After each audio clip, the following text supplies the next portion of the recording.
We made this a priority, and once we got hot on the trail, we didn't slow down for 1 second.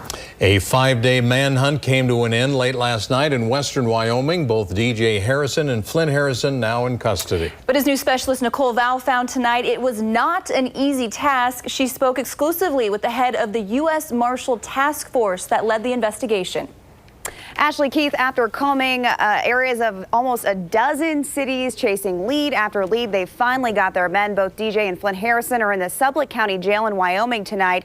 And I also learned much more about why DJ Harrison's mother was also arrested. We were in Centerville, Bountiful at one point in time. We were down in Woods Cross. Over 100 hours of nonstop searching for these two faces.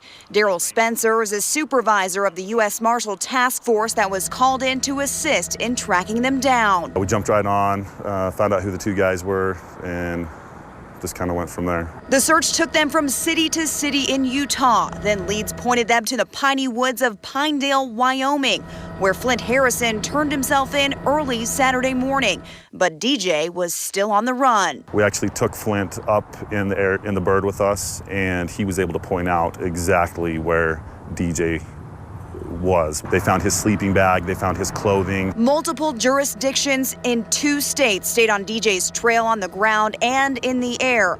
Despite threats against police, late Saturday night, DJ was taken into custody without incident. I think he knew he was caught and just decided to come down. The search all started Wednesday with a 911 call to Centerville police. We were dispatched on a very frightening and difficult to understand crime. A mother and her 4 teenage daughters were lured into a home. Police say DJ and Flint Harrison bound and beat them with baseball bats. When the teens managed to escape, that's when the father and son team took off. In the midst of the manhunt, a 3rd arrest, DJ's mother, Mary Ann, taken in on a parole violation. She had left the state of Utah, which is a violation of her agreement with the Department of Corrections. Spencer says a social media post alerted authorities that Mary Ann Harrison may be assisting her son. We weren't sure if she was cooperating with them or if she was cooperating with law enforcement. She had used social media to say that she would help her son hide. They also found $10,000 cash in her car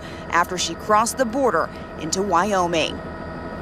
Yeah, certainly a long 5 days for law enforcement, but it's over now. Keith and Ashley, both DJ and Flint Harrison, are expected to be extradited back here to Utah to face formal charges. That's quite the story that's unfolded in the last 5 days. Nicole Vowell, thanks very much.